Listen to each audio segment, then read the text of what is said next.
घोषणा बंद करा, शांत पद्धतीने साहेबांचं भाषण ऐकू द्या. मला वाटतं ऑफिसच्या बाजूला बोलायची गरज नाही, जे जे तिथपर्यंत पोहोचायचं ते ऑलरेडी पोहोचलेलं आहे.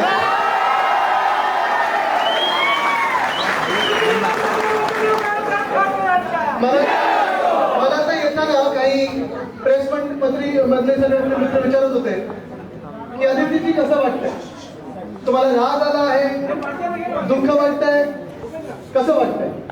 मी बोललो मला इतर काही वाटत नाही, हा जे काही लोकांचं प्रेम दिसत आहे, आनंद तर होतच आहे, पण दुसरी गोष्ट म्हणजे पर्यावरण मंत्री म्हणून एक माझं महत्वाचं काम हेच आहे की महाराष्ट्रात कुठेही घाण साचू देऊ नये आणि ती घाण आपल्यातून गेलेली आहे ह्याचा मला आनंद आहे.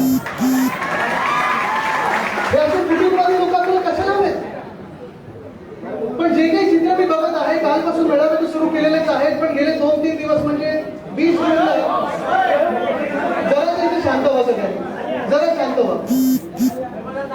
दिसणार सगळ्यांना नाहीये, कारण आता काय झालंय की एवढी गर्दी हॉलमध्ये झालेली आहे. मला वाटतं तिथे गुवाहाटीत पण सगळे आता हा मेळावा बघत बसले की तिथे गर्दी किती होते. पण 20 जून 19 जून 20 जून पासून जे काही कुरबुर सुरू होती थोडंफार ऐकण्यावर येत होतं. मला आठवतं की बरोबर 20 मे ला मुख्यमंत्री उद्धवसाहेब ठाकरेंनी शिंदे साहेबांना वर्षावर बनवून घेतलं आणि त्यांना थेट विचारलेलं की तुम्हाला मुख्यमंत्री व्हायचं का, ही काय चालू तुम्ही आजपासून बना. तेव्हा नाटक केलं, रडगाणं सगळं झालं की असं होतंय तसं होतं, इथून त्रास आहे तिथून त्रास आहे, ही फाईल उघडली, इथून असं झालेलं आहे. पण हे सगळं झालं असलं तरी 20 जूनला जे व्हायचं होतं ते झालंच. आता आपल्याला किती राहिले, मी खूप वेळा मागे बघून बघतो, पद असलेले आमदार कधी कधी कमी दिसत आहेत, जास्ती चॅनलवर दिसत आहेत, पण तिथे पण मला माहिती आहे तिथे जे गेलेले आहेत कोथमी साहेब, तुम्हाला पण माहिती आहे, मला पण माहिती आहे, 15 ते 16 लोक हे आपल्या टचमध्ये आहेत आणि आपल्या सोबत आहेत, त्यांना कसोटून गेलेले आहेत.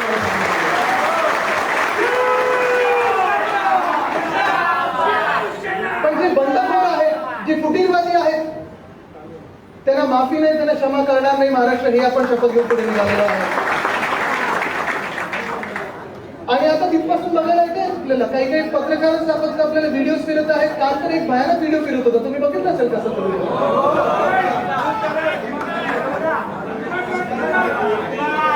म्हणजे काय परिस्थिती करून ठेवली आहे, काय मान होता, काय सन्मान मिळत होता. शिवसेनेत नंबर 2 सारखे वागत होते. जे खातं स्वतः मुख्यमंत्री कधी सोडत नाहीत. मला वाटत नाही कधी महाराष्ट्राच्या इतिहासात किंवा इतर राज्यांच्या इतिहासात एवढी खातं हे मुख्यमंत्र्यांनी दुसऱ्याला दिलं असेल. तो मान सन्मान आपण त्यांना दिला होता. MSRDCचं खातं तर गेले 7 वर्ष होतच होतं. पक्षात देखील त्यांचं जे वजन होतं, ही सगळी लोक नुसतं हेच नाही तर बाकीचे पण अजून काही किती मंत्री असतील, 2-4 मंत्री गेले सोबत, काही आमदार सोबत गेलेले आहेत. पण इथे जो मान सन्मान मिळत होता, जे प्रेम या शिवसैनिकांचं मिळत होतं, महिला आघाडी आणि पुरुषांचं मिळत होतं, युवासेनेचं मिळत होतं, माझ्या भारतीय कामगार सेनेचं मिळत होतं, स्थानिक लोकाधिकार समितीचं मिळत होतं. एवढंच नाही, नुसतं शिवसैनिकांचं नाही तर तुम्हाला अगदी एवढं पण सांगतो की आता नोव्हेंबरमध्ये जेव्हा मी स्कॉटलंडला गेलेलो COP26, तिथे पण महाराष्ट्र सरकारचं कौतुक चाललेलं. धारावी मॉडेल असेल, मुंबई मॉडेल असेल, वरळी मॉडेल असेल, महाराष्ट्र मॉडेल असेल, प्रत्येक जण आपल्या महाविकास आघाडीचं आणि मुख्यमंत्र्यांचं कौतुक करत होतं.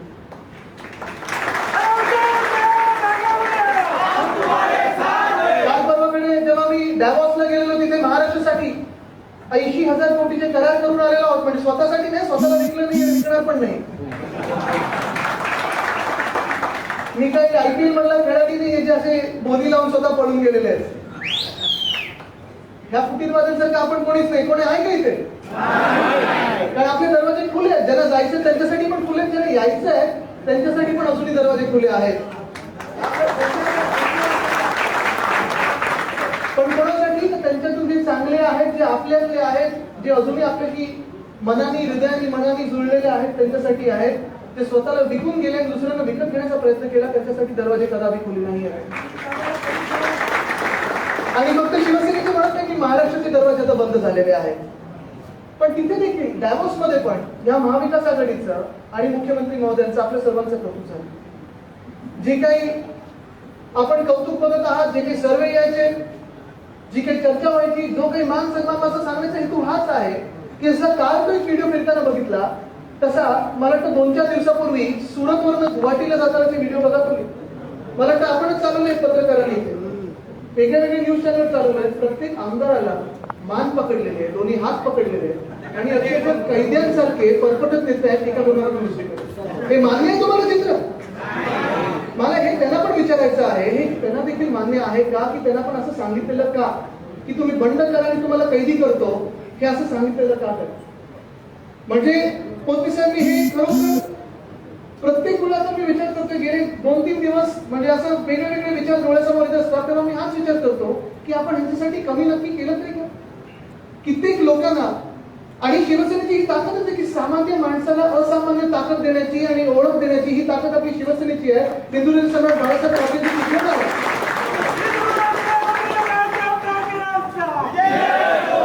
पण आता जेव्हा व्हॉट्सअप येत आहे, अनेक व्हॉट्सअप येत आहेत, कोण टपरीवर बसायचं, कोण रिक्षा चालवायचं, कोण काय करायचं, हे कधीही आपण बघितलं नाही. उलट हीच आपली ताकद आहे की ज्याला आवाज नाही, ज्याला ताकद नाही, त्याला ताकद देणं ही शिवसेनेची ओळख आहे आणि असं आपण काम करून दाखवलेलं आहे. पण आपण कुठे पोचलो, कोणी दिलंय सगळं, कशामुळे मिळालं, कोण माझ्यासोबत होतं, हा जर विचार करायला लागले तर मला खात्री आहे की त्यांना पण स्वतःला आरशात बघायला देखील लाज वाटेल, अशी त्यांची परिस्थिती आज झालेली आहे. अशी परिस्थिती झालेली. आणि कधीही तुम्ही बघा, आपण महापालिकेचं तिकीट देताना असेल, जिल्हा परिषदेचं तिकीट देताना असेल, अगदी लोकसभेचं किंवा विधानसभेचं तिकीट देताना असेल, किंवा आत्ताच जर 2 उदाहरणं घेतली असतील तर राज्यसभेचं तिकीट देताना आणि विधान परिषदेचं तिकीट देताना कोणाला तिकीट दिलं आपण?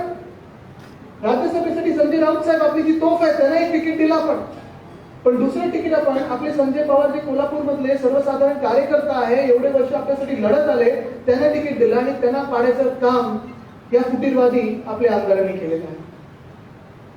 दुसरं कोणाला आपण तिकीट दिलं विधान परिषदेत? सचिन बाबू आहे जे आपल्यात आले, आपल्याला मदत केली, आपल्या सोबत राहिले, आज पण पुण्याकडे कुठे शिरूरला वगैरे फिरतात, असेच मेळावे घेत आहेत. आणि दुसरं कोणाला दिलं? आमशा पडवी नावाचा एक आपला नंदुरबार मधला कार्यकर्ता, कोणी नाव ऐकलेलं त्यांचं? पण उद्धव साहेबांचं प्रत्येकावर लक्ष असतं, प्रत्येकावर प्रेम असतं आणि सर्वात मोठं म्हणजे विश्वास असतो. कधी कधी आपला अंधविश्वास आपण सर्वांना टाकून पुढे येतो. आता पण मी जे काही मुख्यमंत्री महोदयांबरोबर सतत बोलत आहे, काही सोबती जे आहेत ते पण सांगत आहेत, राऊत साहेब आहेत, अनिल देसाई साहेब आहेत, निंबाळकर साहेब आहेत, पोपटी साहेब आहेत, आम्ही सतत चर्चा करत आहोत की नक्की चुकलं काय, ह्याला कमी दिलं काय. आणि मग कधी कधी कोणी बोलून जातं की साहेब तुम्ही जास्ती विश्वास टाकला, तुम्ही अंधविश्वास टाकला. आणि तेव्हा परत साहेब होतं की शिवसैनिकावर विश्वास टाकण्याचा तर मग कोणावर टाकायचा विश्वास? ही परिस्थिती अशी आहे. बरं, बंद करायचं आहे ना तर चला हिंमत दाखवून तर करा. अशा लाजीरवाणीपणे म्हणजे तुम्ही दुसऱ्याकडे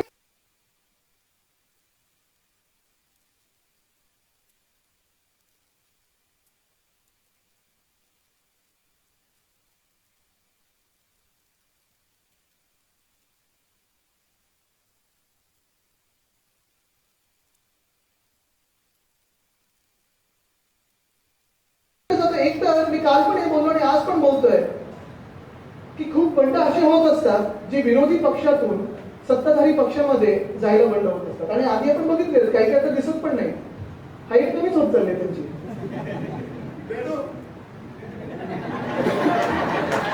जाऊ द्याचा मला कंटाळा आला, तेवढे व्हॉट्सअप केले त्यांच्यावर, त्यांना पण कंटाळा आला असेल. पण हा पहिलाचा बंड आहे जिथे सत्ताधारी पक्षातून विरोधी पक्षात बसण्यासाठी आणि तिथेच बसणार किंवा आत येणार नाही ही काळजी आणि दक्षता आपण कायद्यातून घेत आहोत, अशी समोर बसायला. तुम्हाला सांगतो आकड्यांचा खेळ अजूनही कसाही दिसत असेल, म्हणजे आता टीव्हीवर असेल 35 आमदार 40 आमदार, जरी प्रत्येक आमदार तिथे गेला तरी विजय हा शिवसेनेचाच होणार नाही. तुम्हाला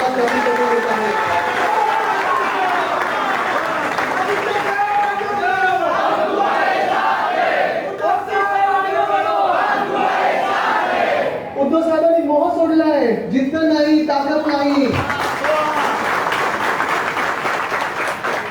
फुटीरवाद्यांनी, बिकाऊ लोकांनी पक्ष सोडलेला असेल किंवा नसेल, पण माझ्या शिवसैनिकांनी नाही. आणि जोपर्यंत शिवसैनिक म्हणून आपण सगळे एकत्र काम करत आहोत, उद्धव साहेबांचं जे काम 2.5 वर्षात केलेलं आणि पुढचे देखील 25 वर्ष आपण बघणार आहोत, ते काम जर बघितलं तर नुसतं आकड्यांमध्ये सत्ता नाही तर प्रत्येक ह्या देशाच्या नागरिकांमध्ये, त्याच्या मनामध्ये, हृदयामध्ये आपण सत्ताधारीच आहोत ही भूमिका आपल्याला आता घ्यायची आहे. पण काय म्हणतात तिथून की आम्हीच शिवसेना, आमचाच गट, आमचंच धनुष्यबाण, आम्हीच राहणार, आम्ही शिवसेना बाळासाहेब ठाकरे. त्या नावाची तुम्ही लावण्याची लायकी असती तुमची तर बंड करायला तुम्ही सुरतमध्ये पण आला असता. तिथून बरं तिथेच नाही म्हणजे बंड मला काय अपेक्षित होतं पोलीस आहे की एवढे जर शूरवीर असतील, हे सगळे दादा लोक असतील जे जसे दाखवायचे आपल्याला की बघा आम्ही असे आहोत, आम्ही तसे आहोत, 4-4 लोक घेऊन फिरायचे छाती टाकून दादागिरी कोण करायची, कोणावर करायचे सामान्य माणसावर. आपल्यासमोर उभं राहायची हिंमत नाही यांची. पण जर खरोखर ह्यांच्यात ताकद असती, थोडी लाज असती, थोडं स्वाभिमान असतं आणि खरोखर शिवसेनेचं ह्यांच्यात रक्त असतं आणि हिंदुत्व सम्राट बाळासाहेब ठाकरेंसाठी जी के साहेबांना शिकवण असती तर बंड नाही समोर येऊन बोलले असते की चला मला मुख्यमंत्री बनवा, ही माझी आशा आहे, अपेक्षा आहे तुमच्याकडून. बंड जर करायचाच असता तर ठाण्यात बसून केला असता, मुंबईत बसून केला असता. पण इथे नाही, महाराष्ट्रात पुढे लावायची हिंमत नाही म्हणून सुरतेत पळाले. 4 दिवस तिथे काय थांबले, 2 लोक आपले शूरवीर कैलास पाटील आणि नितीन देशमुख परत आल्यानंतर तिथून सुरतेतून कुठे पळाले, गुवाहाटीला पळाले. म्हणजे तुम्ही विचार करा किती धावपळ यांची चाललेली आहे. आहेत तर तुमच्याकडे 40-45 की जे काय असतील तुमच्याकडे, आता मोजायला लागतात. आता तरी आम्ही 2 दिसतो इथे. म्हणजे बघा तुम्ही, आता मला तर हसायला यायला लागलं त्यांच्यावर, राग पण नाही त्यांच्यावर. मला खरोखर हसावंच वाटतं की काय होतं तुम्ही, काय जोक झालाय तुमचा. पण मला वाईट ह्या गोष्टीचं वाटायला लागलं की गुवाहाटीला गेल्यानंतर एवढं तुम्ही भान ठेवायला पाहिजे होतं. आणि जे कोणी ह्याच्या मागे दृश्य अदृश्य हात असतील, केंद्रातली सत्ता असू शकते, महाशक्ती असू शकते, काहीतरी काल बोललं ना पाकिस्तानला वगैरे घेतलेलं त्यांनी सोबत की त्यांच्या विरोधात, हे जर असं असेल तर मग माझा तुम्हाला साधा प्रश्न असा आहे, निवडून तुम्ही जिथे पूर आलेला आहे, लाखो लोक तरसलेले आहेत, त्रासलेले आहेत, पुरातून बाहेर येण्याचा प्रयत्न करत आहेत, त्यांना खायला अन्न नाही आहे, त्यांची घरं पुरामध्ये गेलेली आहेत, अशा लोकांच्या तिथे तुम्ही मजा मारायला जाता. स्वतःला शिवसैनिक म्हणता ना तुम्ही, हिंदुत्व तुम्ही बोलताना, हिंदुत्वाचं रक्त एकच असतं, जो ज्याला पाहिजे त्याला सेवा करत राहायचं हे आपलं रक्त आहे. सेवा धर्म हा आपला धर्म, हे आपलं हिंदुत्व आहे. आणि जिथे पूर आलेले, ज्या राज्यामध्ये पूर आलेले तिकडचे मुख्यमंत्री बोलतात इथे कोण महाराष्ट्रातून टुरिझमसाठी आलं असेल तर आम्हाला आनंद. केंद्रातून अजूनही किती पथकं लोकांना मदत करायला गेली मला माहिती नाही, पण आजपासून सीआरपीएफची सिक्युरिटी, जी सीआरपीएफची सिक्युरिटी काश्मीरी पंडितांना द्यायला पाहिजे होती, जी सीआरपीएफची सिक्युरिटी या आसाममध्ये लोकांना वाचवायला द्यायला पाहिजे होती, तिथे पोलीस यंत्रणा वापरली जाते, तिथे हे सीआरपीएफची सिक्युरिटी वापरली जाते. 8-8, 9-9 लाख पर डे यांचे बिल्स आहेत जेवणाचे, बाकीचे सोडून द्या. म्हणजे खाण्याचे बोलतो, जेव्हा आपण खाण्यापिण्याचे बोलतो, पाण्याचे आणि इतर मी कोण बोलतच नाही. तो व्हिडिओ एक बोलका आहे, मला वाटतं त्याच्यातून बिल किती असेल मला माहिती नाही. म्हणजे तिथे असं झालंय, बिल भी दिया, बिल भी लिया. चार्टर प्लेनचा खर्च किती असेल, हॉटेलमध्ये पूर्ण हॉटेलचं बुकिंग करून राहण्याचा खर्च किती असेल, रोज जेवणाचा, खाण्याचा, पिण्याचा खर्च किती असेल. बरं काही आमदारांचे बिचारांना तर मला माहिती 2-4 आमदार तुम्ही नावं घेऊन सांगू शकतो. मला माहिती त्यांना गाडीत बसून घेऊन गेले किडनॅपिंग सारखं, त्यांना कपडे देण्याचं बिल किती आलं असेल. पण हे सगळी जी परिस्थिती आहे ही नुसतं आपण महाराष्ट्र म्हणून बघत नाही, हे नुसतं शिवसैनिक म्हणून बघत नाहीये, तर अख्खा देश बघत आहे. आणि मला वाटतं जगाचं देखील लक्ष आहे आपल्यावर की पुढच्या वर्षी आता G7 चालू आहे, पुढच्या वर्षी G20 म्हणजे वेगळ्या 20 देशांमधले लोक आपल्या राज्यात येणार, आपल्या देशात येणार आणि ते विचार करणार की आपल्या देशात आता लोकशाही राहिली आहे की नाही राहिली आहे, हा विचार करणं तुम्हाला गरजेचं आहे. तुमच्या मताला किंमत आहे की नाही किंमत, हा विचार करणं गरजेचं आहे. की किंमत नुसतं ते आमदाराची जो स्वतः विकून गेलेला आहे त्याची किंमत राहिलेली आहे, हे देखील तुम्हाला विचार करणं गरजेचं आहे. म्हणजे म्हणून मी शिवसेना म्हणून आता बोलत नाही किंवा शिवसैनिक किंवा आमदार म्हणून बोलत नाही राऊत साहेब, पण ह्या भारत देशाच्या, ह्या हिंदुस्थानाचा एक तरुण नागरिक म्हणून बोलत आहे की मी जेव्हा जगात कोणाशीही बोलेन तेव्हा मला लाज वाटेल की माझ्या देशात केंद्र सरकारच्या दर्पणाखाली आणि डोळ्यासमोर एका राज्यामध्ये जिथे पूर आलेले, तिथे लोकांना अन्न वस्त्र नाहीये, निवारा नाहीये, तिथे ह्याच केंद्र सरकारच्या ह्याच सत्ताधारी पक्षाने निर्लज्जपणे एका दुसऱ्या सत्ताधारी पक्षाचे आमदार पळवून दिलेले आहेत आणि त्यांच्यावर पैसे उडवत आहेत. ही मला लाजची गोष्ट आहे.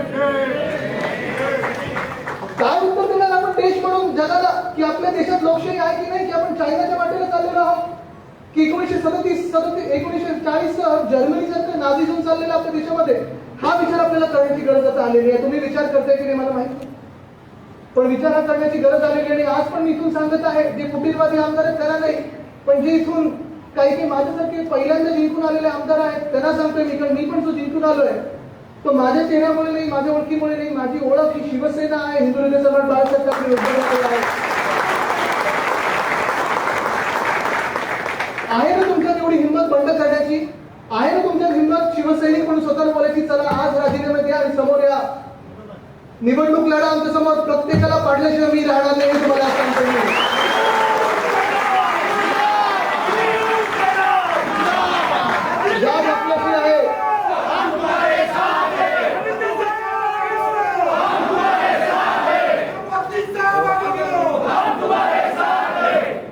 मला काल काही एका मित्राचा फोन आला, त्यांनी सांगितलं आदित्य तुम्हाला तर लढा द्यायचा आहे. म्हणलं बरोबर आहे, गद्दार आमदार कधी ना कधीतरी महाराष्ट्रात येणार. म्हणलं बरोबर आहे, नाही तुमचं आडनाव जरा काही दिवसांसाठी ठोकरे करा. मी म्हणलो ठोकरे नाही, ठोकरेपेक्षा ठाकरे ही खूप पॉवरफुल आहे.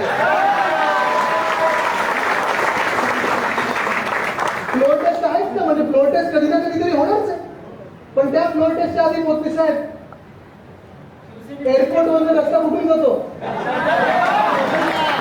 एक एअरपोर्टचं गेट तुमच्याकडे, तिथे तुम्ही क्रिकेट खेळत असता, दांडी घेऊन कशी करायची तुम्हाला माहितीये. मी त्या बंडखोरांना एक चॅलेंज देतोय, चला या हाऊस मध्ये आणि माझ्या समोर बसा. उद्धव साहेबांचं पण समोर नाही, माझ्या समोर बसा, पोपटी साहेबांच्या समोर बसा.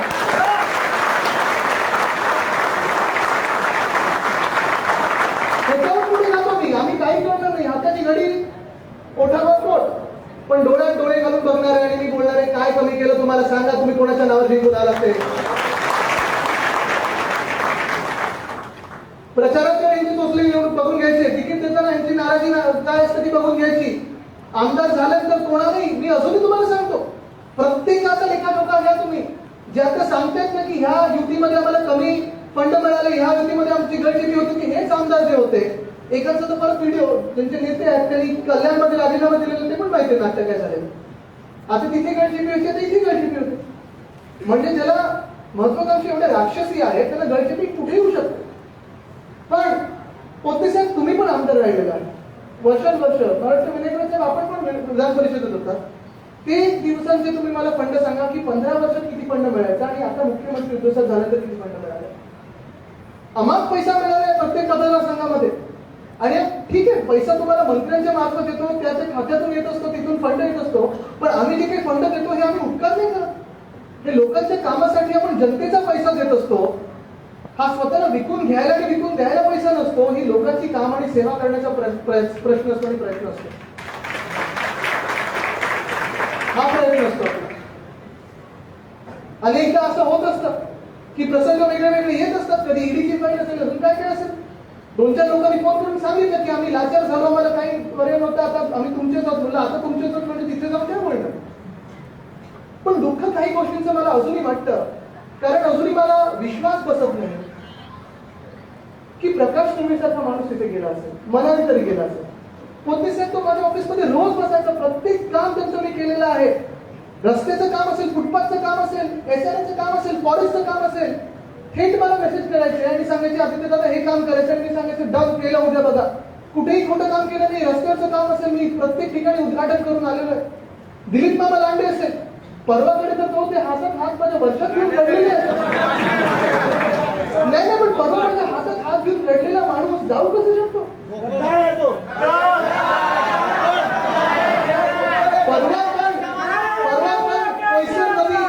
पैसे नदीचं त्यांनी काम आणलं, 100 लोकांना चावे वाटप करायचं होतं. म्हणलं लांडे बाबा 2 दिवस थांबा, आपण ते काम पूर्ण करून देऊ. मिठी नदीचं काम असेल, कित्येक काम. भुमरे, संदीपान भुमरे हा माणूस तुम्हाला माहिती कसे आमदार झाले, कसे मंत्री झाले. 5 टर्म हे आमदार होते. जेव्हा मी जनाशीर्वाद यात्रेत त्यांच्या मतदारसंघात गेलो आणि आज ते माझं भाषण ऐकत असतील तर त्यांनी तो प्रसंग आठवावा, सांगावा मला की मी खोटं बोलतोय. जेव्हा मी तिथे गेलो, असंच तिथे थोडं उघड्यावर भाषण चाललेलं आणि समोरून एक शेतकरी मामाने मला सांगितलं की साहेब भुमरे साहेबांना 5 टर्म झाले, आता त्याला मंत्री बनवा. म्हणलं चला डन, मी साहेबांना जाऊन सांगतो की मंत्री बनवतो. मग दुसरे मला बोलले की पण राज्यमंत्री नाही, कॅबिनेट. म्हणलं ठीक आहे डन, मी जाऊन उद्धव साहेबांना सांगतो, त्यांना निवडून द्या. सगळे बोलले हो. तिसरे मामा उठले ते बोलले पण खाता तुम्ही खात्याचं बोलू नका, ते मुख्यमंत्री महोदय ठरवतील. पण अशी ही लोक ज्यांच्यासाठी उद्धव साहेबांनी पण सांगितलं चला हे 5 टन जिंकून आणा, त्यांना आपण काम देऊ. बरं तुम्हाला आठवत असेल आता हे हिंदुत्वाचे पोस्ट टाकले लागले, 2.5 वर्षात हिंदुत्वाचा चकार शब्द काढला नव्हता, काढला नव्हता त्यांनी. प्रत्येक वेळी माणसामध्ये यायचे कॅबिनमध्ये, दादा मला काही पैसे मिळत नाहीत, जरा हे घ्या, हे काम करा, दादा मला फंड आला नाही. मी मागच्याच महिन्यात मोदी साहेब थोडा आढावा घेत होतो की कोणाला फंड दिला नाही. आपल्या शिवसेनेच्या आमदारांकडून पर्यटनासाठी जास्तीत जास्त फंड संदीपान भुमरेजींना दिले ना. म्हणजे मला धक्का ह्या गोष्टीचा वाटलेला आहे की हक्काची लोक जी हक्काने आम्हाला सांगायची की हे काम करा ते काम करा. संभाजीनगरमध्ये किती फंड दिलेला आहे, जयस्वाल असतील, शिरसाट असतील, कित्येक लोकांना आपण केलेलं आहे. आणि हे कुठेही उपकार म्हणून नाही किंवा माझा माणूस तुझा माणूस नाही. मला उद्धव साहेबांनी नेहमी सांगितलं आदित्य, शिवसेनेत माझा माणूस तुझा माणूस नाही, हे प्रत्येक शिवसैनिक हा आपला असतो आणि असं आम्ही काम करत असतो, असं आम्ही काम करत असतो. आणि म्हणून तुम्हाला एक पुन्हा एकदा स्पष्ट सांगतो की काही लोकांना वाटतं की चिन्ह त्यांच्याकडे जाणार, चिन्ह जाणार नाही, धनुष्यबाण आपलाच राहणार.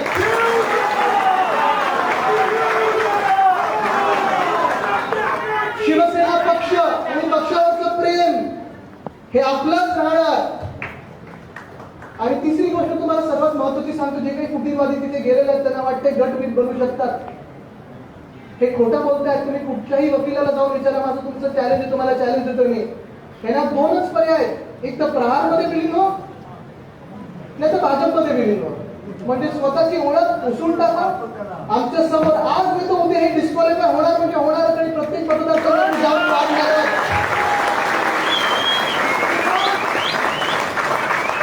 मी तर शपथ घेऊन निघाला की ह्या परत विधान भवनाची पायरी बघू द्यायची नाही. तुम्ही देणार का? हे आपल्याला दाखवून द्यायचं. चला मी पुन्हा एकदा तुमच्या सोबतीने आणि साथीने त्याला चॅलेंज देतोय. खरोखर हिंमत असेल ना, आज राजीनामे द्या आणि निवडणुकीला सामोरे या.